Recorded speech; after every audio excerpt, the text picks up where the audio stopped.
So ಇದು ತಪ್ಪಾ ನಿಮ್ಗೆಲ್ಲರಿಗೂ ಅನಿಸ್ಬೋದು. So ಒಬ್ಬರನ್ನ ಪ್ರೀತಿ ಮಾಡ್ತಾರೆ, ಇನ್ನೊಬ್ಬರನ್ನ ಮದುವೆ ಮಾಡ್ತಾರೆ, ಇದೆಲ್ಲ ಕಾಮನ್ ಅಂತ.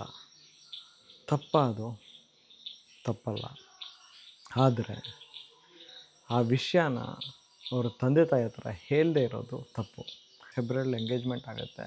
ಎಂಗೇಜ್ಮೆಂಟ್ ಆದಮೇಲೆ ಕ್ಯಾನ್ಸಲ್ ಹೇಗೆ ಮಾಡೋದು ಅನ್ನೋದು ಅವಳು ಯೋಚನೆ ಮಾಡ್ತಾಳೆ. ಕ್ಯಾನ್ಸಲ್ ಮಾಡಿದ್ರೆ ಮರ್ಯಾದೆ ಹೋಗಿಬಿಡುತ್ತೆ ಅಂತ. ಯಾರು ಚೇತನು ಮತ್ತು ಸಿಯಾ ಏನು ಪ್ಲ್ಯಾನ್ ಮಾಡ್ತಾರೆ ಅಂದರೆ, ಮದುವೆ ನಾವಾಗೇ ಕ್ಯಾನ್ಸಲ್ ಮಾಡಿದ್ರೆ ತಪ್ಪಾಗಿ ಹೋಗ್ಬಿಡುತ್ತೆ. ಬಟ್ ಅದು ಒಂದು ಆಕ್ಸಿಡೆಂಟ್ ಥರ ಆಗಿ ಅವನೇನಾದರೂ ಸತ್ತೋದ್ರೆ ನಮಗಿದು ಯಾವುದೇ ರೀತಿ ಪ್ರಾಬ್ಲಮ್ ಬರೋಲ್ಲ ಅಂತ ಅವ್ರು ಅಂದ್ಕೊತಾರೆ. ಸರ್ ಅವ್ರು ಅಂದ್ಕೊಂಡು ಹೆವಿ ರಿಸರ್ಚ್ ಮಾಡ್ತಾಳೆ. ಅವಳು ಎಕ್ಸಾಮಲ್ಲಿ ಫೇಲ್ ಆದಳು, ಅವಳು 12th ಕ್ಲಿಯರ್ ಮಾಡಲಿಲ್ಲ, ಡಿಗ್ರಿ ಮಾಡಲಿಲ್ಲ ಅನ್ನೋದು ಸೈಡಲ್ಲಿಟ್ಟರೆ ಅವಳ ತಲೆ ತುಂಬಾ ಶಾರ್ಪಾಗಿತ್ತು. ಯಾಕಂದರೆ ಅವಳ ಇಂಟೆಲಿಜೆನ್ಸಲ್ಲಿ ಹೇಗಿತ್ತು ಅಂದರೆ, ಈ ಕೊಲೆನೇ ಅಲ್ಲ, ಇದೊಂದು ಆಕ್ಸಿಡೆಂಟು ಅನ್ನೋ ಥರದ್ದು ಎಲ್ಲ ಥರನೂ ಪ್ಲ್ಯಾನ್ ಮಾಡ್ತಾರೆ. ಇವರು ಒಂದೊಂದಾಗಿ ಅಟೆಂಪ್ಟ್ ಸ್ಟಾರ್ಟ್ ಮಾಡ್ತಾರೆ. ಇವರು ಆಲ್ರೆಡಿ ಸ್ಪಾಟ್ ಹುಡುಕಿದ್ದಾರೆ, ಲೋಹಗಢ ಅಂತ ಸ್ಪಾಟ್ ಹುಡುಕಿದ್ದಾರೆ. ಲೋಹಗಢಲ್ಲಿ ತಲ್ಲೋದು ಅಂತ ಎಲ್ಲ ಡಿಸೈಡ್ ಮಾಡಿದ್ದಾರೆ. ಬಟ್ ಆದರೆ ಇವಾಗ ಲೋಹಗಢ ತನಕ ಕರ್ಕೊಂಡು ಹೋಗಬೇಕು. ಸೊ May 31 ಲೋಹಗಢಗೆ ಹೋಗ್ತಾರೆ. ಲೋಹಗಢಲ್ಲಿ ಅವತ್ತು ಅವಳು ಪ್ಲ್ಯಾನ್ ಫೇಲ್ ಆಗೋಗ್ಬಿಡುತ್ತೆ. ಆಮೇಲೆ ಮತ್ತೆ June 4 ಅವಳು ಕರೀತಾಳೆ ಲೋಹಗಢಗೆ ಹೋಗೋಣ ಅಂತ. ಆವಾಗ ಕೇತನ್ ಅವ್ರ ಅಮ್ಮ ಹೇಳ್ತಾರೆ, ಬೇಡ ಮೊನ್ನೆ ತಾನೇ ಹೋಗಿದ್ದಲ್ಲ ಮತ್ತ್ಯಾಕೆ ಅಂತ ಬಿಡುತ್ತೆ. ಅದು ಕ್ಯಾನ್ಸಲ್ ಆಗೋಗ್ಬಿಡುತ್ತೆ ಅಲ್ಲೇ. ಆಮೇಲೆ 14th ಬಾಲಿಲಿ ಫೋಟೋಶೂಟ್ ಅಂತ. ಬಟ್ ಇವಳಿಗೆ ಲವ್ ಇರೋದು ಚೇತನ್ ಮೇಲೆ. ಇವಳು ಯಾಕೆ ಬಾಲಿಗೆ ಹೋಗ್ತಾಳೆ? ಮತ್ತು ಚೇತನ್ ಹೆಂಗೆ ಒಪ್ಕೊಂಬಿಡ್ತಾನೆ ಇವಳು ಬಾಲಿಗೆ ಹೋಗಿ ಅವನ ಜೊತೆ ಟೈಮ್ ಸ್ಪೆಂಡ್ ಮಾಡೋದು ಅಂದರೆ ಅವರಲ್ಲಿ ದೈಹಿಕ ಸಂಪರ್ಕ ಬರ್ಬೋದು ಅನ್ನೋ ಪೊಸೆಸಿವ್ನೆಸ್ಸು ಅವನಿಗೂ ಇರ್ಬೋದು. ಸೊ ಇದನ್ನ ಹೆಂಗೆ ತಪ್ಪಿಸೋದು ಅನ್ನೋ ವಿಚಾರ ಬಂದಾಗ ಇವರು ಕಾರಲ್ಲಿ ಹೋಗ್ತಾ ಇರ್ತಾರೆ ಏರ್ಪೋರ್ಟ್ಗೆ. ಆ ಟೈಮಲ್ಲಿ ಸಾಹಿಲ್ ಗೋಯಲ್ಗೆ ನಿದ್ದೆ ಬರ್ತಾಯಿದೆ ಅಂದ್ಬಿಟ್ಟು ಅವನು ಸ್ಟಾರ್ಬಕ್ಸಿಗೆ ಹೋಗ್ತಾರೆ. ಸ್ಟಾರ್ಬಕ್ಸಿಗೆ ಹೋಗಿದ ತಕ್ಷಣ ಇವಳು ಎಷ್ಟು ತಲೆ ಶಾರ್ಪ್ ಇದೆ ನೋಡಿ, ಟಕ್ಕಂತ ಓಡೋಗ್ತಾಳೆ. ಕಾರಲ್ಲಿ ಏನೋ ಬಿಟ್ಟು ಬಂದಿದ್ದೀನಿ ಅಂದ್ಬಿಟ್ಟು ಕಾರೊಳಗಡೆ ಹೋಗ್ಬಿಟ್ಟು ಕಾರಲ್ಲಿ ಇವ್ರದ್ದು ಕೇತನ್ ಅವ್ರದ್ದು ಹೆಂಗೆ ಅಂದರೆ ಎಲ್ಲ ಆರ್ಗನೈಸ್ಡ್ ಆಗಿರುತ್ತೆ ಅವ್ರದ್ದೆಲ್ಲ. ಅವ್ರ ಕೆಲಸ ಎಲ್ಲ ಆರ್ಗನೈಸ್ಡು. ಸೊ ಅವರು ಪಾಸ್ಪೋರ್ಟ್ ಎಲ್ಲ ಒಂದು ಕಡೆ ಒಂದು ಪೌಚಲ್ಲಿ ಇಡ್ತಾರೆ. ಸೊ ದಟ್ ಅವ್ರಿಗೆ ಕನ್ಫ್ಯೂಸ್ ಆಗಬಾರ್ದು, ಇಮಿಡಿಯೇಟ್ಲಿ ತೆಗಿಯೋ ಥರ ಇರಬೇಕು ಅಂತ. ಇವಳು ಹೋಗಿ ಪಾಸ್ಪೋರ್ಟ್ನ ಹರಿದಾಕ್ಬಿಡ್ತಾಳೆ. ಸೊ ಆಯಿತು ಅಂದ್ಬಿಟ್ಟು ಇವರೆಲ್ಲ ಏರ್ಪೋರ್ಟಿಗೆ ಹೋಗ್ತಾರೆ. ಕೇತನ್ದು ಪಾಸ್ಪೋರ್ಟ್ ಸಿಗೋಲ್ಲ. ಹಾಗಾಗಿ ಆ ಟ್ರಿಪ್ಪು ಕ್ಯಾನ್ಸಲ್ ಆಗೋಗ್ಬಿಡುತ್ತೆ. ಆವಾಗ ಇವಳು ಹೇಳ್ತಾರೆ, ಕ್ಯಾನ್ಸಲ್ ಆದರೂ ಪರವಾಗಿಲ್ಲ, ನಾವಿಬ್ಬರು ಲೋಹಗಢಗೆ ಹೋಗೋಣ ಅಂತ ಹೇಳ್ತಾರೆ. ಸೊ ಆಯಿತು ಅಂದ್ಬಿಟ್ಟು ಲೋಹಗಢಗೆ ಅಲ್ಲಿ ಹೋಗ್ತಾರೆ. ಹೋದಾಗ ಅವತ್ತವಳು ತಲ್ತಾಳೆ. ಹೋಗ್ತಾ ಇದ್ದಂಗೆ ಸ್ಟೆಪ್ಸಲ್ಲೇ ತಲ್ತಾಳೆ. ತಲ್ಲಿದ ತಕ್ಷಣ ಅವನು ಹಿಡ್ಕೊಂಬಿಡ್ತಾನೆ. ಅಲ್ಲೇ ಒಂದು ಕೊಂಬೆ ಇರುತ್ತೆ, ಕೊಂಬೆ ಹಿಡ್ಕೊಂಡು ಹತ್ತಿಬಿಡ್ತಾನೆ. ಅವ್ನು ಟ್ರಕ್ಕಿಂಗ್ ಮಾಡ್ತಾ ಇದ್ದೆ ಅಂತ ಹೇಳಿದ್ನಲ್ಲ. ಸೊ ಹಾಗಾಗಿ ಅದು ಹತ್ತಿ ಬಂದುಬಿಡ್ತಾನೆ. ಅಲ್ಲಿ ಎಸ್ಕೇಪ್ ಆಗಿಬಿಡ್ತಾನೆ. ಎಸ್ಕೇಪ್ ಆದಾಗ ಇವಳನ್ನ ಕೇಳ್ತಾನೆ, ಯಾಕೆ ನನ್ನ ತಲ್ಲದೆ ಅಂತ. ಇಲ್ಲ ನಾನು ನಿನ್ನ ತಲ್ಲಿದಲ್ಲ, ಇಲ್ಲ ಆ್ಯಕ್ಚುಲಿ ಹಾವಿತ್ತು, ಹಾವು ನಿನ್ನ ಕಚ್ಬಿಟ್ಟು ಸಾಯಿಸ್ಬಿಡುತ್ತೆ ಅಂತ ಭಯ ಬಿದ್ದುಬಿಟ್ಟು ಈ ಥರ ಪುಷ್ ಮಾಡಿದೆ ಅಂತ ಹೇಳ್ತಾಳೆ. ಆ್ಯಕ್ಚುಲಿ ಹಾವಿತ್ತು ಅಲ್ಲಿ, ಆದರೆ ಅದು ಕಚ್ಚೋ ಹಾವಲ್ಲ, ತಲ್ಲೋ ಹಾವು. ಸೊ ಆ ಥರ ಆಗೋಗ್ಬಿಡುತ್ತೆ. 19th ಅವಳು ಬರ್ತ್ಡೇ ಇರುತ್ತೆ. ಸೊ 18th ಮತ್ತೆ ಪ್ಲ್ಯಾನ್ ಮಾಡ್ತಾರೆ ಲೋಹಗಢಗೆ. ಬಟ್ ಈ ಸಲ ಇವನ್ನ ಕೇಳಿದ್ರೆ ಇವ್ರ ಅಮ್ಮ ಹತ್ರ ಕೇಳ್ತಾನೆ. ಸೊ ಹಾಗಾಗಿ ಇವಳೇ ಫೋನ್ ಮಾಡ್ತಾಳೆ. ಎಷ್ಟು ಹುಷಾರಾಗಿದ್ದಾಳೆ ನೋಡಿ. ಕೇತನ್ ಅವ್ರ ಅಮ್ಮನಿಗೆ ಫೋನ್ ಮಾಡಿಬಿಟ್ಟು ಕೇಳ್ತಾಳೆ, ಅಂದರೆ ಆಂಟಿ ಒಂದೇ ಒಂದು ಸಲ ಲೋಹಗಢಗೆ ಹೋಗಬೇಕು, ನಾವು ಹೋಗೋಕ್ಕೆ ಪರ್ಮಿಷನ್ ಕೊಡ್ತೀರಲ್ಲ ಅಂತ. ಅವರಮ್ಮ ಒಪ್ಕೊಂಡ್ಬಿಡ್ತಾರೆ. ಆಬ್ವಿಯಸ್ಲಿ ಸೊಸೆ ಆಗೋವಳು ಕೇಳಿದಾಗ ಅತ್ತೆ ಒಪ್ಕೊಂಡ್ಬಿಡ್ತಾರೆ. ಸೊ ಇಲ್ಲೂ ಅಷ್ಟೇ ಇವ್ರು ಒಪ್ಕೊಂಡು ಇವನು ಸಿಯಾ ಗೋಯಲು ಮತ್ತು ಕೇತನು ಇಬ್ಬರು ಅಲ್ಲಿ ಹೋಗ್ತಾರೆ. ಬಟ್ ಅದರದ್ದು ಹಿಂದಿನ ದಿವಸ ಹೋಟೆಲಲ್ಲಿ ಫುಲ್ ಪ್ಲ್ಯಾನಿಂಗ್ ಆಗೋಗ್ಬಿಟ್ಟಿರುತ್ತೆ, ಏನು ಕತೆ ಏನು ಅಂತ. ಇಷ್ಟು 3 ಅಟೆಂಪ್ಟು ಮಿಸ್ ಆಗೋಗ್ಬಿಟ್ಟಿತ್ತು. ಇದು 4ನೇ ಅಟೆಂಪ್ಟು. ನಾನು ಬರ್ತೀನಿ ಅಂದ್ಬಿಟ್ಟು ಚೇತನು ಬರ್ತಾನೆ. ಇಲ್ಲಿ ಇವರು ಮೇಲೆ ಹೋಗ್ತಾರೆ, ಟ್ರೆಕ್ಕಿಂಗ್ ಹೋಗ್ತಾರೆ. ಚೇತನ್ ಕೂಡ ಫಾಲೋ ಮಾಡ್ಕೊಂಬಂದ್ಬಿಡ್ತಾನೆ. ಅಲ್ಲಿಂದ ಮೇಲೆಯಿಂದ ತಳ್ಳಿಬಿಡ್ತಾರೆ. ತಳ್ಳಿದ ಮೇಲೆ ಅವ್ನು ಕೆಳಗಡೆ ಬೀಳ್ತಾನೆ. ಇವಳು ಅಲ್ಲಿಂದ ವಾಚ್ಮ್ಯಾನ್ಗೆ ಇಮಿಡಿಯೇಟ್ಲಿ ಹೇಳ್ತಾಳೆ, ಇಲ್ಲಿ ಯಾರೋ ಬಿದ್ದರು ಅಂತ. ಪಾಯಿಂಟ್ ನಂಬರ್ 1, ಯಾರೋ ಬಿದ್ದರು ಇಲ್ಲಿ ಅಂತ ಹೇಳ್ತಾಳೆ. ಧೀರಜ್ ಯಾದವ್ ಅನ್ನೋ ವಾಚ್ಮ್ಯಾನಲ್ಲಿ ಅವ್ನು ಬಂದು ಈ ಥರ ಯಾರೋ ಬಿದ್ದರು ಅಂತ ಹೇಳಿದ್ರು ಅಂತ ಫಸ್ಟ್ ಸ್ಟೇಟ್ಮೆಂಟ್ ಅದು. ಆಮೇಲೆ ಪೊಲೀಸು ಅಷ್ಟೇ ಏನು ಹೇಳ್ತಾರೆ ಅಂದರೆ,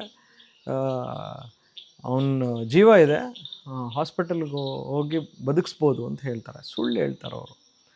ಯಾಕಂದರೆ ಇವರು ಅಂದರೆ ಸತ್ತೋದ ಅಂದರೆ ಇವ್ರ ಮನಸ್ಥಿತಿ ಏನಾಗ್ಬೋದು, ಇವ್ರು ಹೆಂಗೆ ರಿಯಾಕ್ಟ್ ಮಾಡ್ಬೋದು ಅನ್ನೋ ಇದರಿಂದ ಒಂದು ಕನ್ಸರ್ನಿಂದ ಅವ್ರು ಆ ಥರ ಹೇಳ್ತಾರೆ. ಬಟ್ ಇಲ್ಲಿ ಇವಳಿಗೆ ಭಯ ಆಗೋಗ್ಬಿಡುತ್ತೆ. ಇವಳ ಫೇಸಲ್ಲಿ ಸ್ವಲ್ಪ ಗಾಬರಿ ಕಾಣಿಸುತ್ತೆ. ಬಟ್ ಆ ಗಾಬರಿ ಇವನು ಸತ್ನಲ್ಲ, ಇವನು ಹಿಂಗಾಗೋಗಿದೆಯಲ್ಲ, ಸೀರಿಯಸ್ ಆಗಿದ್ದಾನಲ್ಲ, ಇಂಥ ಒಳ್ಳೆ ಮೂಮೆಂಟ್ನ ಈ ಥರ ಆಗೋಯ್ತಲ್ಲ ಅನ್ನೋ ವಿಚಾರಕ್ಕೆ ಗಾಬರಿ ಅಂದ್ಕೊಂಡು ಪೊಲೀಸು ಕನ್ಫ್ಯೂಸ್ ಆಗೋಗ್ಬಿಡ್ತಾರೆ. ಆಯಿತು ಅಂದ್ಬಿಟ್ಟು ಆಮೇಲೆ ಅವ್ನು ಸತ್ತ ಅಂತ ಗೊತ್ತಾಗುತ್ತೆ. ಅವ್ರು ಮನೆಗೆ ಹೋಗ್ತಾರೆ. ಮನೆಗೆ ಹೋದ್ಮೇಲೆ ಅವನ ಅಂತಿಮ ಕ್ರಿಯೆ ಎಲ್ಲ ಮಾಡ್ತಾರೆ. ಸೊ ಒಂದು 2-3 ಡೇಸ್ ಅಲ್ಲೇ ಸ್ಪೆಂಡ್ ಮಾಡ್ತಾಳೆ. ಬಟ್ ಇವಾಗ ಕೇತನ್ದು ಫ್ಯಾಮಿಲಿ ನಾನು ಆವಾಗಲೇ ಹೇಳ್ದಂಗೆ 20 ಜನದ ಫ್ಯಾಮಿಲಿ, ಟೋಟಲಾಗಿ 20 ಮೆಂಬರ್ಸು ಆಲ್ ಟುಗೆದರು. ಅದರಲ್ಲಿ ಅವನಿಗೆ ತಂಗಿ ಇರ್ತಾರೆ, ಅಂದರೆ ಅವ್ರ ಅಪ್ಪ ಅಮ್ಮ ತಂಗಿ ಅಲ್ಲ, ಅವ್ರ ಚಿಕ್ಕಮ್ಮನ ಮಗಳು ತಂಗಿ ಇರ್ತಾಳೆ. ಅವಳು ಸಿಯಾ ಗೋಯಲ್ ಹತ್ರ ಕ್ವಶನ್ ಕೇಳ್ತಾಳೆ ಅವತ್ತು ಏನಾಯಿತು ಅಂತ. ಸೊ ಇವಳು ಒಂದು 3-4 ಸಲ 3-4 ಥರ ಎಕ್ಸ್ಪ್ಲೇನ್ ಮಾಡಿಬಿಡ್ತಾಳೆ. ಮತ್ತು ಆ ಫೇಶಿಯಲ್ ಎಕ್ಸ್ಪ್ರೆಷನು ಮತ್ತು ಆ ಎಕ್ಸ್ಪ್ಲನೇಷನ್ಸು ಎರಡೂ ಮ್ಯಾಚ್ ಆಗ್ತಾಯಿರಲ್ಲ. ಬಿಕಾಸ್ ಯಾಕೆ ಆ ಥರ ಅಂದರೆ ಅವಳು ಪ್ರಿಪೇರ್ ಆಗಿರಲಿಲ್ಲ, ಆ ಸಿಚುವೇಶನ್ಗೆ ಅವಳು ಪ್ರಿಪೇರ್ ಆಗಿರಲಿಲ್ಲ. ಯಾಕೆ ಪ್ರಿಪೇರ್ ಆಗಿರಲಿಲ್ಲ ಅಂದರೆ ಅವಳು ರಿಲ್ಯಾಕ್ಸ್ ಆಗಿಬಿಟ್ಲು. ಓಕೆ, ಇದು ಆಗೋಯ್ತಲ್ಲ, ಅವನ ಅಂತಿಮ ಕ್ರಿಯೆ ಆಗೋಯಿತು, ಆಕ್ಸಿಡೆಂಟ್ ಅಂತ ಎಲ್ಲ ನಂಬಿಬಿಟ್ರು. ಸೊ ಹಾಗಾಗಿ ಏನು ಟೆನ್ಷನ್ ಇಲ್ಲ ಅಂದ್ಬಿಟ್ಟು ಇವಳು ಫುಲ್ ರಿಲ್ಯಾಕ್ಸ್ ಆಗಿದ್ದರು. ರಿಲ್ಯಾಕ್ಸ್ ಆದಾಗ ಅವಳ ತಲೆ ಅಷ್ಟು ಓಡಲಿಲ್ಲ. ಒಂದೊಂದು ಟೈಮ್ ಚಿಲ್ಲಾಗಿ ಕತೆ ಹೇಳ್ತಾ ಹೋದ್ಲು. ಅವ್ರ ಮುಂದೆ ಅಳೋ ಥರ ನಾಟಕ ಆಡಿ ಮನೆಯಲ್ಲೇ ಇದ್ಲು. ಬಟ್ ಈ ಮಧ್ಯದಲ್ಲಿ ಅವಳಿಗೆ ಸ್ವಲ್ಪ ಡೌಟ್ ಬಂದು ಅಪ್ಪ ಹತ್ರ ಕೇಳ್ತಾರೆ, ಅಪ್ಪ ಈ ಥರ ಅವಳ ಎಕ್ಸ್ಪ್ರೆಷನಲ್ಲಿ ಸ್ವಲ್ಪ ಚೇಂಜಸ್ ಇದೆ, ಯಾವುದಕ್ಕೂ ಒಂದು ಇನ್ವೆಸ್ಟಿಗೇಷನ್ ಮಾಡ್ಸೋಣ ಅಂತ. ಅವರಪ್ಪ ಪೊಲೀಸು ಗುರ್ಪ್ರೀತ್ ಸಿಂಗ್ ಅವ್ರಿಗೆ ಹೇಳಿ ಮತ್ತೊಂದು ಇನ್ವೆಸ್ಟಿಗೇಷನ್ ಮಾಡಿಸ್ತಾರೆ. ಇನ್ವೆಸ್ಟಿಗೇಷನ್ ಮಾಡಿದಾಗ ಅವ್ರಿಗೆ ಆ್ಯಕ್ಚುಲಿ CCTV ಫುಟೇಜೆಲ್ಲ ನೋಡ್ತಾರೆ. 33 ಡಿಗ್ರಿ ಸೆಲ್ಸಿಯಸ್ ತಾಪಮಾನ ಇರುತ್ತೆ. ಆ ಇದರಲ್ಲಿ ಯಾರು ಕೋಲ್ಡ್ ಡ್ರೆಸ್ ಆಗಲ್ಲ, ಅಂದರೆ ಹುಡ್ಡೀಸ್ ಹಾಕಲ್ಲ, ಮಾಸ್ಕ್ ಹಾಕಿ ಕವರೆಲ್ಲ ಮಾಡಲ್ಲ. ಇಂಥದ್ರಲ್ಲಿ ಒಬ್ಬ ಹುಡುಗ ಇವರಿಂದ 20 ಸ್ಟೆಪ್ ಹಿಂದ್ಗಡೆ ಒಬ್ಬ ಹುಡಿ ಹಾಕ್ಕೊಂಡು ತಲೆ ಎಲ್ಲ ಕವರ್ ಮಾಡಿಕೊಂಡು ಸ್ಪೆಕ್ಸ್ ಹಾಕ್ಕೊಂಡು ಮಾಸ್ಕ್ ಹಾಕ್ಕೊಂಡು ಹೆಡ್ಫೋನ್ ಹಾಕ್ಕೊಂಡು ಇವ್ರ ಹಿಂದೆನೇ ಹೋಗ್ತಾ ಇರ್ತಾನೆ. ಮತ್ತು ಆ ಒಂದು ಮೂಮೆಂಟಲ್ಲಿ ಇವಳು ಕೂಡ ಹಿಂದೆ ತಿರುಗಿ ನೋಡ್ತಾಳೆ. ಹಿಂದೆ ತಿರುಗಿ ನೋಡಿದಾಗ ಅವನು ಅಲರ್ಟ್ ಮಾಡ್ತಾಳೆ ಕಣ್ಣಲ್ಲೇ, ಬರಬೇಡ ತುಂಬ ಮುಂದೆ, ಬಟ್ ಅವನು ಅಲ್ಲೇ ಕೂತ್ಕೊತಾನೆ. ಸೊ ಈ ಥರ ಎಲ್ಲ ಇದ್ದಾಗ ಇವ್ರಿಗೆ ಸ್ವಲ್ಪ ಡೌಟ್ ಬರುತ್ತೆ.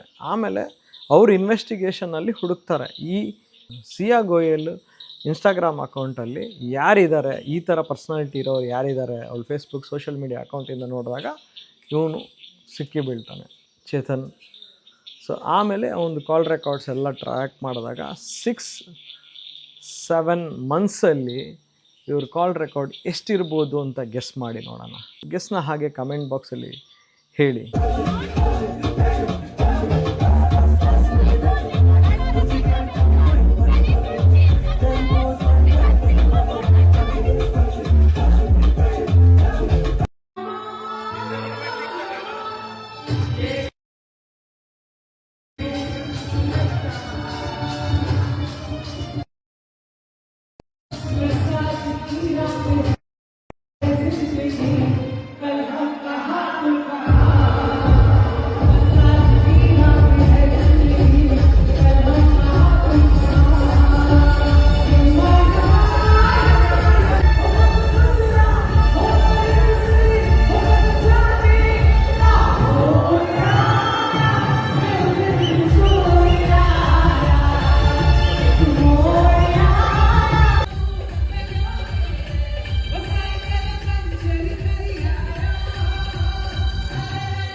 ನೀವೆಲ್ಲ ಗೆಸ್ ಮಾಡಿ ಕಮೆಂಟ್ ಬಾಕ್ಸಲ್ಲಿ ಹಾಕಿದ್ದೀರಾ ಅಂತ ತಿಳ್ಕೊಂಡಿದ್ದೀನಿ. ಸೊ 2004 ಕಾಲ್ಸು ಇನ್ 6-7 ಮಂತ್ಸು, 238 ಹವರ್ಸು. ಕೆಲವು ಕಾಲ್ಗಳು 2-3 ಗಂಟೆ ತನಕ, ಅಂದರೆ ಒಂದು ಕಾಲು 2-3 ಗಂಟೆ ಮಾತಾಡಿದ್ದಾರೆ, ಅಷ್ಟು ಕ್ಲೋಸ್ ಆಗಿದ್ದಾರೆ ಅವರು ಅಂತ ಇವ್ರಿಗೆ ಗೊತ್ತಾಗ್ಬಿಡುತ್ತೆ. ಸೊ ಇಲ್ಲಿ ಏನಾಗಿದೆ ಅಂದ್ಬಿಟ್ಟು ಇನ್ನೂ ಜಾಸ್ತಿ ಅವರು ರಿಸರ್ಚ್ ಮಾಡ್ಕೊಂಡು ಹೋದಾಗ ಇನ್ನು ಇಲ್ಲೇನೋ ಪ್ರಾಬ್ಲಮ್ ಆಗಿದೆ ಅಂತ ಗೊತ್ತಾಗುತ್ತೆ. ಇಮಿಡಿಯೇಟ್ಲಿ ಇಂಡಿವಿಜುವಲಾಗಿ ಒಬ್ಬೊಬ್ಬರನ್ನೇ ಅರೆಸ್ಟ್ ಮಾಡಿ ಒಂದು ಕಡೆ ಕೂರಿಸಿ ಇನ್ವೆಸ್ಟಿಗೇಷನ್ ಮಾಡಿದಾಗ ಇವ್ರು ಒಪ್ಕೊಂಬಿಡ್ತಾರೆ, ಹೌದು ನಾವು ಸಾಯಿಸಿದ್ವಿ, ತಲ್ಬಿಟ್ಟು ಸಾಯಿಸಿದ್ವಿ ಅಂತ. ಈಗ ಕ್ವಶನ್ ಬರೋದೇನೆಂದರೆ, ಪೊಲೀಸ್ಗಳು ಕ್ವಶನ್ ಕೇಳ್ತಾರೆ, ಹೌದು ನೀವಿಬ್ಬರು ಲವ್ ಮಾಡ್ತಾಯಿದ್ರಿ, ಅವನ್ನ ಮದುವೆ ಆಗಕ್ಕೆ ಇಷ್ಟ ಇರಲಿಲ್ಲ, ಓಕೆ, ಬಟ್ ಯಾಕೆ ಓಡೋಗಿಲ್ಲ ನೀವು? ಇವಾಗ ಎಂಗೇಜ್ಮೆಂಟ್ ಆಗಿ ಮದುವೆ ಕ್ಯಾನ್ಸಲ್ ಮಾಡಿದ್ರೆ ಮನೆಯವ್ರ ಮರ್ಯಾದೆ ಹೋಗುತ್ತೆ, ಕರೆಕ್ಟು, ಒಪ್ಕೊತೀವಿ. ನೀವಿಬ್ಬರು ಓಡೋಗ್ಬೋದಾಗಿತ್ತಲ್ಲ. ಸೊ ಓಡೋದ್ರೂ ಮರ್ಯಾದೆ ಹೋಗುತ್ತೆ ಅಂತ ಹೇಳೋದು. ಓಡೋದ್ರೂ ಮರ್ಯಾದೆ ಹೋಗುತ್ತೆ. ಅದೇ ಇವನು ಸತ್ತೋದ್ರೆ, ಆಕ್ಸಿಡೆಂಟ್ಲಿ ಸತ್ತೋದ್ರೆ ಯಾವುದೇ ರೀತಿ ಪ್ರಾಬ್ಲಮ್ ಆಗೋಲ್ಲ, ಮರ್ಯಾದೆನೂ ಹೋಗೋಲ್ಲ. ಮತ್ತು ಇವನಿಗೆ ಚೇತನ್ಗೆ ಇನ್ನೂ ಟೈಮ್ ಸಿಗುತ್ತೆ. ಅವ್ನು ಸೆಟ್ಲ್ ಆಗಿದ್ಮೇಲೆ ಮದುವೆ, ಆಮೇಲೆ ಅವನೇ ಬಂದು ನನಗೆ ಸಾಂತ್ವನ ಹೇಳಿ, ನಂಗೆ ಸಮಾಧಾನ ಹೇಳಿ, ನಾನೇ ಮದುವೆ ಆಗ್ತೀನಿ ಅಂತ ಹೇಳಿದಾಗ ಮನೆಯವರು ಒಪ್ಕೊಳ್ಳೋರು ಮದುವೆ ಆಗೋಗ್ಬಿಡುತ್ತೆ ಅಂತ ಈ ಥರ ಸ್ಟೇಟ್ಮೆಂಟ್ ಬರುತ್ತೆ. ಅವನು ಅಷ್ಟು ಕೋಟಿ ಒಡೆಯ, ಅಷ್ಟು ಇದಾಗಿದ್ದ, ಬಟ್ ಯಾಕೆ ಇಷ್ಟ ಆಗಲಿಲ್ಲ ಅಂದರೆ ಅವನು ಸ್ಪೋರ್ಟಿವ್ ಆಗಿರಲಿಲ್ಲ, ತಲೆಯಲ್ಲಿ ಕೂದಲಿರಲಿಲ್ಲ, ವಿಗ್ ಹಾಕ್ಕೊತಾ ಇದ್ದ ಅಂತ ಎಲ್ಲ ಸ್ಟೇಟ್ಮೆಂಟ್ ಅವಳು ಪಾಸ್ ಮಾಡ್ತಾಳೆ. ಸಿಯಾ ಗೋಯಲ್ ಅರೆಸ್ಟ್ ಆಗಿ ಈ ಥರ ಒಪ್ಕೊಂಡಿದ್ದ ತಕ್ಷಣ ಆ ಕಡೆ ಪ್ರವೀಣ್ ಗೋಯಲ್, ಸಿಯಾ ಗೋಯಲ್ ಅವ್ರ ತಂದೆಗೆ ಹಾರ್ಟ್ ಅಟ್ಯಾಕ್ ಆಗುತ್ತೆ, ಅವರು ಹಾಸ್ಪಿಟಲೈಸ್ ಆಗ್ತಾರೆ. ಸಿಯಾ ಗೋಯಲ್ ಅವ್ರ ತಾಯಿ ಕೂಡ ಹೇಳ್ತಾರೆ, ಇನ್ ಕೇಸ್ ಅವ್ಳು ತಪ್ಪು ಮಾಡಿದರೆ ಅವಳನ್ನೂ ದೂಡಿ ಆ ಥರನೇ ಸಾಯಿಸ್ಬಿಡಿ, ಬಿಕಾಸ್ ಅದು ತಪ್ಪು ಅಂತ. ಯಾಕಂದರೆ ಪ್ರವೀಣ್ ಗೋಯಲ್ ಅವರು ಮತ್ತು ಸಿಯಾ ಗೋಯಲ್ ಅವ್ರ ತಾಯಿ ಪೂಜಾ ಗೋಯಲ್ ಅವ್ರಿಗೂ ಕೇತನ್ ಅಗರ್ವಾಲ್ ಮೇಲೆ ಭಾರಿ ಅಭಿಮಾನ ಇರುತ್ತೆ, ಬಿಕಾಸ್ ಅಷ್ಟು ಒಳ್ಳೆ ಹುಡುಗ ಅವನು. ಮೇಯ್ನಾಗಿ ಒಂದು ಹುಡುಗಿಗೆ ಏನು ಬೇಕಾಗಿರೋದು, ಒಂದು ಅವನು ಸೆಕ್ಯೂರ್ ಆಗಿರಬೇಕು, ಅಂದರೆ financially he should be stable, financially he should be well settled, as well as caring. He had all the quality. ಅವನಿಗೆ ಒಳ್ಳೆ ಗುಣ ಇತ್ತು, ಶ್ರೀಮಂತ, ಮತ್ತು ಅವನ ಮನಸ್ಸು ಕೂಡ ತುಂಬ ಒಳ್ಳೆಯದು, ತುಂಬ ಹಂಬಲ್ ಆಗಿದ್ದ. ಏನಂದರೆ ಈ ಹುಡುಗಿನ ಇಂಪ್ರೆಸ್ ಮಾಡೋದು, ಫ್ಲರ್ಟ್ ಮಾಡೋದು, ಮತ್ತು ಆ ಲವಲವಿಕೆಯಾಗಿ ಮಾತಾಡೋದು, ಮತ್ತು ಬೇರೆದೆಲ್ಲ ಬುದ್ಧಿ ಇರಲಿಲ್ಲ. ಅಂದರೆ ಮೋಸ್ಟ್ಲಿ ಡ್ರಿಂಕ್ಸು, ಪಾರ್ಟಿಂಗು ಅದಿರಲಿಲ್ಲ, ಬಟ್ ಬೇರೆ ರೀತಿಲಿ ಅವನೆಲ್ಲ ಥರದ್ದು ಖುಷಿ ಕೊಡ್ತಿದ್ದ ಅಂತ ನನ್ನ ಅನಿಸಿಕೆ. ವಿಶಾಲ್ ಅಗರ್ವಾಲ್, ಕೇತನ್ ಅಗರ್ವಾಲ್ ಅವ್ರ ತಂದೆ ಕೂಡ ಹೇಳೋದು, ಅವಳು ನಮಗೊಂದು ಮಾತು ಹೇಳಿದ್ದಿದ್ರೆ ನಾವು ಮದುವೆ ಕ್ಯಾನ್ಸಲ್ ಮಾಡ್ತಾಯಿದ್ವಿ, ಏನೂ ಇಲ್ಲ ಅಂದರೂ ಆ ಚೇತನು ಜಸ್ಟ್ ಒಂದು ಫೋಟೋ ಕಳಿಸಿದ್ದಿದ್ರು ಈ ಮದುವೆ ಕ್ಯಾನ್ಸಲ್ ಆಗೋದು. ಆದರೆ ಅದ್ಯಾವುದೂ ಆಗಿಲ್ಲ. ಸೊ ಇಲ್ಲೇನಾಗಿತ್ತು ಅಂದರೆ ಅವಳ ಮನಸ್ಸು ಬೇರೆ ಕಡೆ ಇತ್ತು, ದೇಹ ಮಾತ್ರ ಈ ಕಡೆ ಇತ್ತು ಅಷ್ಟೇ. ಯಾವತ್ತೂ ಅಷ್ಟೇ, ಯಾವುದೇ ಮದುವೆ ಆಗಲಿ ನಾವು ಅವರು ಮನಸ್ಸು ಕೊಟ್ಟಾಗ ಮಾತ್ರ ಆ ಮದುವೆ ಕಂಪ್ಲೀಟ್ ಆಗುತ್ತೆ. ಅವ್ರ ಮನಸ್ಸು ಎಲ್ಲೋ ಇದ್ಬಿಟ್ಟು ಯಾವುದೋ ಫೋರ್ಸು, ಮನೆಯವ್ರ ಫೋರ್ಸ್ಗೆ ಆಗಲಿ ಅಥವಾ ಇನ್ನೊಬ್ಬರ ಫೋರ್ಸ್ಗೆ ಏಜ್ ಆಗ್ತಾಯಿದೆ ಅನ್ನೋ ವಿಷಯಕ್ಕೆ ಅವ್ರು ಮದುವೆ ಆಗ್ತಾಯಿದ್ದಾರೆ ಅಂದರೆ ನಾಮಕಾವಾಸ್ತೆ ಮದುವೆ ಅದು. ಯಾವತ್ತೂ ಅಷ್ಟೇ ಆ ಥರ ಮದುವೆ ಆಗಲೇಬಾರ್ದು. ಒಬ್ಬರ ಮೇಲೆ ಮನಸ್ಸಿದ್ರೆ ಮಾತ್ರ ಮದುವೆ ಆಗಬೇಕು. ಅದಕ್ಕೆ ಅಲ್ಲ ಇವಾಗ ಇವರೆಲ್ಲ ಹೇಳೋದು, ಅಂದರೆ ಎಂಗೇಜ್ಮೆಂಟಿಂದ ಮದುವೆ ಟೈಮ್ ಏನಿರುತ್ತಲ್ಲ, ಆ ಟೈಮಲ್ಲಿ ಒಬ್ರಿಗೊಬ್ರು ಅರ್ಥ ಮಾಡ್ಕೊಬೇಕು, ಒಬ್ರಿಗೊಬ್ರು ತಿಳ್ಕೊಬೇಕು. ಇಲ್ಲಿ ಕೇತನ್ಗೆ ಗೊತ್ತಾಗಲಿಲ್ಲ ಅದು ಆ ವಿಷಯ ಎಲ್ಲ, ಅದನ್ನ ಹೇಳೋರು ಇರಲಿಲ್ಲ ಅವನ ಹತ್ರ. ಸೊ ಈ ಪ್ರಾಬ್ಲಮ್ಮಿಂದ ಹೊರಟೋಯ್ತು. ಬಟ್ ಯಾವತ್ತೂ ಅಷ್ಟೇ ಜಾತಕ ಮ್ಯಾಚ್ ಆಗ್ತಾಯಿದೆಯಾ? ಹೌದು, ಮ್ಯಾಚ್ ಆಗ್ತಾಯಿತ್ತು. ಎಷ್ಟು ಬರ್ತಾಯಿತ್ತು? 36ಗೆ 27 ಬರ್ತಿತ್ತು. ಇನ್ನೇನು ಬೇಕಾಗಿತ್ತು? ಇನ್ನೇನೂ ಬೇಕಾಗಿಲ್ಲ, ಬಿಕಾಸ್ ಜಾತಕ ಮ್ಯಾಚ್ ಆಗ್ತಾಯಿದೆ. ಬಟ್ ಅನ್ಫಾರ್ಚುನೇಟ್ಲಿ ಮನಸ್ಸು ಮ್ಯಾಚ್ ಆಗಲಿಲ್ಲ. ಮತ್ತು ಯಾವುದೇ ಮದುವೆಯಲ್ಲಿ ಈ ಥರ ಒಳ್ಳೆಯವ್ರಿಗೆ ಈ ಥರ ಯಾಕಾಗುತ್ತೆ ಅನ್ನೋ ಪ್ರಶ್ನೆ ನಿಮಗೆಲ್ಲರಿಗೂ ಬರ್ಬೋದು. ಅದಕ್ಕೆ ನಾನು ಏನು ಹೇಳೋದು ಅಂದರೆ, ಒಳ್ಳೆಯವ್ರಿಗೆ ಈ ಥರ ಸಂದರ್ಭ ಬರುವಾಗ ದೇವರು ಕೆಲವು ಸೈನ್ಸ್ ಕೊಡ್ತಾರೆ. ಇವನಿಗೂ ಸೈನ್ಗಳಿತ್ತು. ಅಂದರೆ ಆ ಪಾಸ್ಪೋರ್ಟ್ ಹೆಂಗೆ ಹೊರ್ಟೋಯ್ತು ಅಂತ ಇವನು ಸ್ವಲ್ಪ ಯೋಚನೆ ಮಾಡಿದ್ದಿದ್ರೆ ಅವನ್ನೆಲ್ಲರೂ ನಂಬ್ತಿದ್ದ. ಎಲ್ಲರೂ ನಂಬಾರ್ದು, ಕಣ್ಣು ಮುಚ್ಚಿಬಿಟ್ಟು ಎಲ್ಲರೂ ನಂಬಾರ್ದು. ಸ್ವಲ್ಪ ನಾವು ಯೋಚನೆ ಮಾಡಬೇಕು, ಯಾಕೆ ಹಿಂಗಾಗ್ತಾಯಿದೆ, ಏನೋ ಸ್ವಲ್ಪ ದಾಲ್ ಮೇ ಕುಚ್ ಕಾಲಾ ಹೈ ಅಂದ್ಬಿಟ್ಟು ಸ್ವಲ್ಪ ಯೋಚನೆ ಮಾಡಿದ್ರು ಗೊತ್ತಾಗ್ಬಿಟ್ಟಿರೋದು. ಮತ್ತು ತಲ್ಲೋದು ಸುಮ್ಮನೆ ಯಾರಾದರೂ ತಳ್ಳಿಬಿಡ್ತಾರ, ಹಾವಿತ್ತ ಅಲ್ಲಿ, ಅದರ ಬಗ್ಗೆ ಒಂದು ಸ್ವಲ್ಪ ಅದು ಯೋಚನೆ ಮಾಡಬೇಕಾಗಿತ್ತು. ಸುಮ್ಮನೆ ಯಾರಾದರೂ ತಳ್ತಾರ? ತಳ್ಳಿದ್ದಕ್ಕೊಂದು ಕಾರಣ ಇರುತ್ತೆ, ಅದೆಲ್ಲ ಒಂದು ಸೈನ್ಗಳು. ಸೊ ನಿಮ್ಮ ಲೈಫಲ್ಲೂ ಅಷ್ಟೇ ಯಾವುದೋ ಒಂದು ಸೂಚನೆಗಳು ಸಿಗ್ತಾ ಇರುತ್ತೆ. ಆ ಸೂಚನೆನ ಸ್ವಲ್ಪ ಗಮನ ಇಟ್ಬಿಟ್ಟು ನೀವು ನೋಡಿದ್ರೆ, ನೀವು ಅರ್ಥ ಮಾಡಿಕೊಂಡ್ರೆ ನೀವು ಅಲರ್ಟ್ ಆಗಿರ್ತೀರ. ಸೊ ಏನು ಮುಂದೆ ಏನು ಕಾನ್ಸಿಕ್ವೆನ್ಸ್ ಇದೆ, ಅದರಿಂದ ಏನಾದರೂ ಮೇಜರ್ ಡ್ಯಾಮೇಜ್ ಆಗಿರೋದನ್ನ ತಪ್ಪಿಸೋವಂಥ ಅವಕಾಶ ಸಿಗುತ್ತೆ. ಸೊ ಹಾಗಾಗಿ ಯಾವತ್ತೂ ಅಷ್ಟೇ ಸೈನ್ಸ್ನ ಇಗ್ನೋರ್ ಮಾಡಬೇಡಿ. ಫೈನಲಿ ಕೇತನ್ ಅಗರ್ವಾಲ್ ಅವರು ಫ್ಯಾಮಿಲಿಗೆ ಅವನ್ನ ಕಳ್ಕೊಂಡಿರೋ ದುಃಖದಿಂದ ಹೊರಗಡೆ ಬರೋದಕ್ಕೆ ಶಕ್ತಿ ಸಿಗಲಿ ಅಂತ ಕೇಳ್ಕೊತೀನಿ ದೇವ್ರ ಹತ್ರ. ಆಮೇಲೆ ಕೇತನ್ ಅಗರ್ವಾಲ್ ಆತ್ಮಕ್ಕೆ ಶಾಂತಿ ಸಿಗಲಿ ಅಂತ ಕೇಳ್ಕೊತೀನಿ. ಸಿಯಾ ಗೋಯಲು ಇಷ್ಟು ದೊಡ್ಡ ತಪ್ಪು ಮಾಡಿದ್ದಾಳೆ, ಬಟ್ ಇಷ್ಟು ದೊಡ್ಡ ಕ್ರೈಮ್ ಮಾಡಿದ್ಮೇಲೆ ಅವರು ಆರಾಮಾಗಿರೋದು ನಮಗೂ ಯಾರಿಗೂ ಇಷ್ಟ ಇಲ್ಲ, ಈ ವಿಡಿಯೋ ನೋಡ್ತಾ ಇರೋ ವೀಕ್ಷಕರಿಗೂ ಇಷ್ಟ ಇಲ್ಲ ಅಂತ ಅಂದ್ಕೊಂಡಿದ್ದೀನಿ. ಸೊ ಹಾಗಾಗಿ ಅವರು ಇದು ಗೌರ್ಮೆಂಟು ಅಷ್ಟೇ, ಜಡ್ಜ್ಗಳು ಅಷ್ಟೇ, ಎಷ್ಟಾಗುತ್ತೆ ಅಷ್ಟು ಸ್ಟ್ರಿಕ್ಟಾಗಿ ಒಂದು ಒಳ್ಳೆ ಶಿಕ್ಷೆ ಸಿಗಲಿ. ಇನ್ನೊಂದು ನೆಕ್ಸ್ಟು ಈ ಥರ ಆಲೋಚನೆ ಮಾಡಬಾರ್ದು ಅನ್ನೋ ಥರದ್ದು ಇದೊಂದು ಲೆಸನ್ ಆಗಿರಬೇಕು ಅಂತ ನಾನು ಇಷ್ಟಪಡ್ತೀನಿ. ಬಟ್ ಅವಳ ಲಾಯರು ರೀಸೆಂಟಾಗಿ ಸ್ಟೇಟ್ಮೆಂಟ್ ಪಾಸ್ ಮಾಡಿದ್ರು ಅವಳಿಗೆ ಬೇಲ್ ಸಿಗುತ್ತೆ ಅಂತ.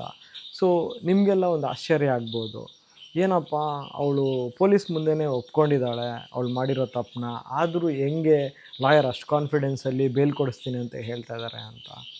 ಅದಕ್ಕೆ ನನ್ನ ಹತ್ರ ಆನ್ಸರ್ ಇದೆ. ಏನಂದರೆ BSA ಸೆಕ್ಷನ್ 23 2023 ಯಾವುದೇ ವಿಷಯನ ನಾವು ಇವಾಗ ಪೊಲೀಸ್ ಸ್ಟೇಷನಲ್ಲಿ ಏನೇ ವಿಷಯನ ನಾವು ಒಪ್ಕೊಂಡ್ರೆ ಅದು ಸಾಕ್ಷಿಯಾಗಿ ಕನ್ಸಿಡರ್ ಆಗಲ್ಲ ಅಂತ. ಅದೇ ವಿಷಯ ಅವಳು ಮೆಜಿಸ್ಟ್ರೇಟ್ ಮುಂದೆ ಒಪ್ಕೊಂಡ್ರೆ ಅದು ಸಾಕ್ಷಿಯಾಗಿ ಇದಾಗುತ್ತೆ ಅಂತ. ಯಾಕೆ ಇದು ಹೇಳ್ತಾ ಇದ್ದಾರೆ ಅಂದರೆ, ಪೊಲೀಸ್ಗಳು ಹೆದರಿಸಿ ಬೆದರಿಸಿ ಫೋರ್ಸ್ಫುಲಿ ಸಾಕ್ಷಿನ ಹುಟ್ಟಾಕ್ಸ್ತಾರೆ ಅನ್ನೋ ಕಾರಣಕ್ಕೆ ಈ ಥರದೊಂದು ಕಾನೂನು ಮಾಡಿರೋದು. ಸೊ ಹಾಗಾಗಿ ಅವರು ಲಾಯರ್ ಇಷ್ಟು ಕಾನ್ಫಿಡೆನ್ಸ್ ಆಗಿ ಇದನ್ನ ಹೇಳ್ತಾ ಇರೋದು. ಸೊ ಆದರೆ ಅವಳಿಗೆ ಇವಾಗ ಎಷ್ಟೋ ಹಿಂದೆ ಕ್ರೈಮ್ ಮಾಡಿದ್ದಾರೆ, ಅವರೆಲ್ಲರಿಗೂ 8 ತಿಂಗಳಲ್ಲಿ ಬೇಲ್ ಸಿಕ್ಕಿದೆ. ಬಟ್ ಇವಳಿಗೆ ಬೇಲ್ ಸಿಗಬಾರ್ದು, ಇದೊಂದು ಲೆಸನ್ ಆಗಿರಬೇಕು, ಮತ್ತೊಂದು ಕ್ರೈಮ್ ಮಾಡೋದಕ್ಕೆ ಇದು ಮೋಟಿವೇಶನ್ ಆಗಬಾರ್ದು ಅಂತ ಹೇಳ್ತಾ ಇವತ್ತಿನ ವಿಡಿಯೋ ಎಕ್ಸ್ಪ್ಲನೇಷನ್ನ ಇಲ್ಲೇ ಮುಗಿಸ್ತಾ ಇದ್ದೀನಿ. ನಾನು ವಿಡಿಯೋ ಎಕ್ಸ್ಪ್ಲನೇಷನ್ಸ್ ಹೇಗಾಗಿತ್ತು, ಏನಾದರೂ ಇಂಪ್ರೂವ್ಮೆಂಟ್ಸ್ ಏನಾದರೂ ಇದ್ದರೆ ದಯವಿಟ್ಟು ಕಮೆಂಟ್ ಬಾಕ್ಸಲ್ಲಿ ತಿಳಿಸಿ ಅಂತ ಹೇಳ್ತಾ ಇವತ್ತಿನ ವೀಡಿಯೋನ ಇಲ್ಲೇ ಎಂಡ್ ಮಾಡ್ತಾಯಿದ್ದೀನಿ. ಮುಂದಿನ ವೀಡಿಯೋದಲ್ಲಿ ಸಿಗೋಣ. ಅಂಟಿಲ್ ದೆನ್ ಟೇಕ್ ಕೇರ್, ಬಾಯ್.